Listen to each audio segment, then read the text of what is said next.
নাতিরে সহি সালামতে ফিরে দেও মাবুদ, যেখানেই থাকে সে যেন সুস্থ থাকে, নিরাপদে থাকে, তোমার হেফাজতে রেখো মাবুদ। আম্মা, আমার কেমন যেন লাগতেছে, বুকের মধ্যে কেমন যেন দরপর করতেছে, মনে হয় আজকে কিছু একটু হইব।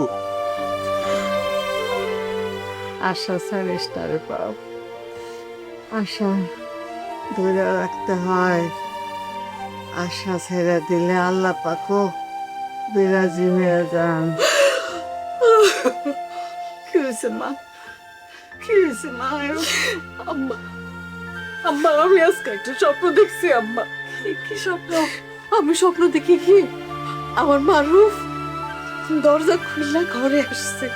মজুব বিরাট কারবার, জিতে নাও ফ্যামিলি কার, স্পোর্টস বাইক ছাড়াও লক্ষ লক্ষ নিশ্চিত গিফট।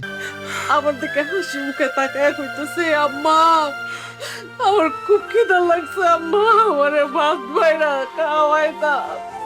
আমি তাড়াতাড়ি দৌড়ে গেছি, রান্না করে ভাত বাড়তেছি, আর আমার পোলা আমার পাশে বসে খাইতেছে আম্মা। আল্লাহ, বউয়ের এই স্বপ্ন যেন সত্যি হয়, তুমি এটারে সত্যি করে।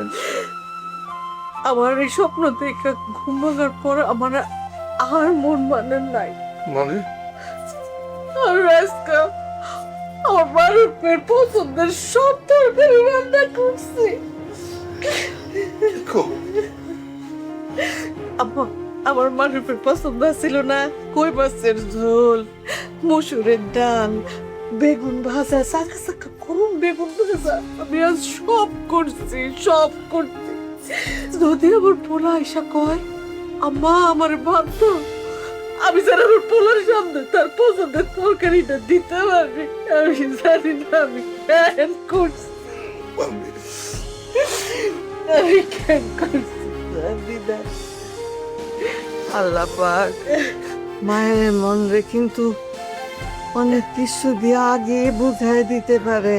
জানি না কেন আম্মা, আমি জানি না কেন আমার মনে হইতো আমার পোলা পাইতে আছে, আমার পোলা আমার কাছে ঠিক রাখবো আম্মা। পারবিন, পারবিন, বিদ্যুৎ দরকার করছে, আজকে অভিযানে নামবো। না এলাম